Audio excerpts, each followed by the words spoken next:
สังว่าไผมีตั้งเป็นแอวเจ็บหลังเจ็บกระดูกทับเส้นอำนั้นก็ปอดป้อลีเพราะว่าไหนจึงจำเอายาสภาวะเจ้าในเสเฮ็ดกินด้วยขนอ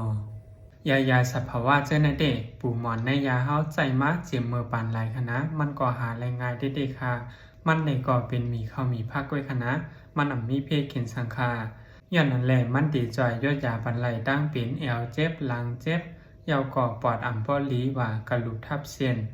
อันเฮาติไรกว่าหามาเด็กที่1ก็ข้าวหอม1กรัมค่ะเนาะเฮาหามาเสียก็เฮามาซอยซีค่ะนะให้มันมีหมอก1กรัมในที่2ก็เฮากว่าคุดมาหูขาค่ะนะอำนั้นสวัสดีขึ้นเฮามีในก็กว่าซื้อมาในกาดเช่นในก็ไรค่ะมาลังเข้มๆเสียก็ขึ้นซอยปันซีตา1กรัมค่ะเนาะที่3อันเฮาได้ไล่หางแฮนได้นั่นก็เป็นคิงค่ะคิงในก็คุดเอาจอมสวนจอมเพิ่นก็ไรอำนั้นก็สามารถกะซื้อมาดีเปื้อนในก็ได้ไล่ล่างเข้มๆหั่นนะในก็มาซอยซีเหมือนกันค่ะในก็ตา1กรัมยาวก็เฮาขึ้นเอา3ลอง3มิ้วเนี่ยมาใส่ล้อกันในหม้อเหลวสิยาวก็ขึ้นเอาน้ำใส่บันค่ะเนาะยาวก็ขึ้นตังบันให้น้ำมันในเหลืองๆออกมาค่ะนะสามารถน้ำอียามันเหลืองๆออกมายาวในก็เฮาขึ้นถองเอาน้ำมันก้อยค่ะเอาแผ่นนั้นหมดใส่ค่ะเนาะถองเอาน้ำมันดูมันเตะ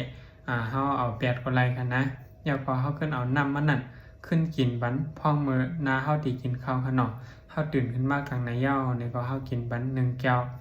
กอด4ค่ะเนาะแก้วน้ำนึงนั่นค่ะนะเฮาก็กินบัน1แก้วพ่องโหคำนาเฮาไปไล่กินซังนั้นเฮาก็กินบันแทน1แก้วเนี่ยสังว่าเฮ็ดในหมอก 2-3 วันก็ตั้งเป็นอันนั้นตื่นเดตั้งเป็นอันเฮาเป็นนั้นตื่นเดเขี้ยวมาในย้อนนั้นแหละทุกลีเฮ็ดนั้นเสกินบันกุวันหมอกเสวง2วงค่ะเนาะสังว่าวง2วงยาวตั้งเป็นเฮาแค้นมายาวเนี่ยก็เฮาไข้กึดก็กึดไหลอยู่ค่ะนะหรือเสตียดยาไหลตั้งเป็นอันคาเฮาลานมาจังนั้นมันยังตีจ่อยเอาของอันนำลีอันมีในดูคิงเฮาจะในคณะเอาออกจ้อมขี่เฮาเยียวเฮาหนีอยู่ยาวก็แทงลองนึงได้สังว่าเฮาไก่กินบันนั้นในมันตีเฮ็ดให้เฮานอนหลับหลีค่ะนะ